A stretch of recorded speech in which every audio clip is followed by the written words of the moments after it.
विधान परिषदेसाठी ठाकरेंकडून जे नाव येईल त्यासाठी सहकार्य करणार।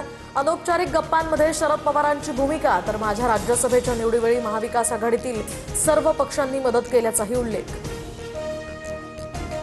सुनेत्रा पवारांना सर्वांनी पाठिंबा द्यायला पाहिजे, मुख्यमंत्री फडणवीसांचं सर्व पक्षांना आवाहन। बारामती पोटनिवडणूक बिनविरोध झाल्यास महाराष्ट्राच्या राजकीय संस्कृतीला साजेसं असेल, फडणवीसांची प्रतिक्रिया। उपमुख्यमंत्री सुनेत्रा पवारांचा उद्धव ठाकरेंना फोन, बारामती विधानसभा पोटनिवडणुकीमध्ये पाठिंबा देण्याची मागणी, तर काँग्रेस मात्र लढण्यावर ठाम असताना पोटनिवडणूक बिनविरोध करण्याचा हा प्रयत्न।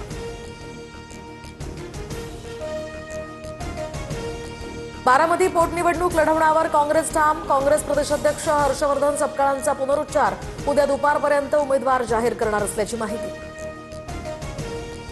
निवडणूक लढण्याचा प्रत्येकाला अधिकार, विरोधकांना लढायचं असल्यास त्यांनी लढावं, जय पवार यांची ही प्रतिक्रिया।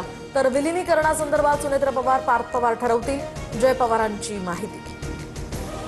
नाशिक दिंडोरीचे आमदार नरहरी झिरवाळांकडून अपघात स्थळाची पाहणी, मृतांच्या नातेवाईकांचा नेत्यांसमोर आक्रोश, विहिरीच्या मालकावर मनुष्यवधाचा गुन्हा, प्रशासनानं ही विहीर आता बुजवली आहे।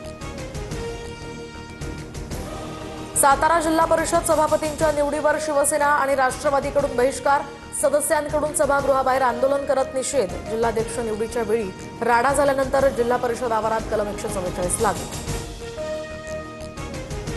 एल्फिस्टन पुलाच्या अंतिम पाडकामासाठी मध्य रेल्वेवर रात्रकालीन ब्लॉक, रात्री 10:30 वाजल्यापासून ते सकाळी 6 वाजेपर्यंत मेगा ब्लॉक। सीएसएमटी ते दादर लोकल सेवा पूर्णपणे बंद राहणार।